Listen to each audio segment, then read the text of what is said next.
సమంత అనే పేరు వినగానే గుర్తొచ్చే మొదటి సినిమా ఏమాయ చేశావే.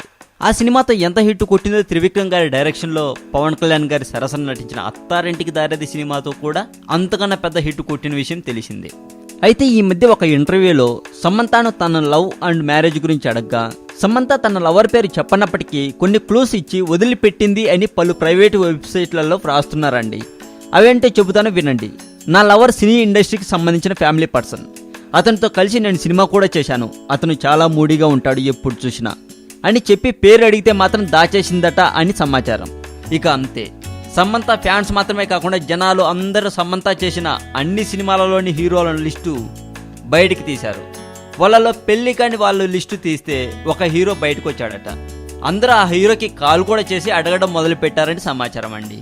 అయితే అలా అందరూ తనని అడగడం వల్ల హట్టయ్యాడని, సమంతతో ఈ విషయంపై చిన్న చిలిపి గొడవ కూడా జరిగిందని టాలీవుడ్లో చెప్పుకుంటున్నారు. మరి ఇంతకీ ఆ లక్కీ పర్సన్ ఎవరా అన్నది మాత్రం క్లియర్గా తెలియకపోయినప్పటికీ అందరూ అనుకునేది ఒకే ఒక్క హీరోని. ఆ హీరో ఎవరా అని తెలుసుకోవాలని ఉంది కదా. అయితే మా టాలీవుడ్ సెంట్రల్ ఛానల్ని సబ్స్క్రైబ్ చేయండి. సమంత తన లవర్ నేమ్ అనౌన్స్ చేసిన రోజు నేను కూడా మీకు చెబుతాను. కానీ సమంత ఇలా అంతా చెప్పేస్తుంది అని ఎవరు అనుకోని ఉండరం కదా.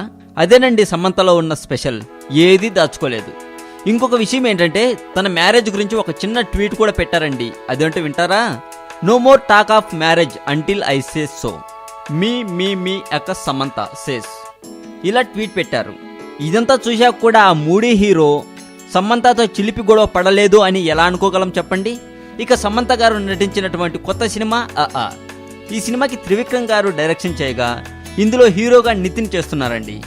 ఈ సినిమా జూన్ 2న రిలీజ్కు సిద్ధంగా ఉన్నట్లు సమాచారం. సమంత లవర్ ఏ హీరో అయి ఉంటాడో మీరు కూడా ఊహించి కామెంట్ రూపంలో చెప్పచ్చు.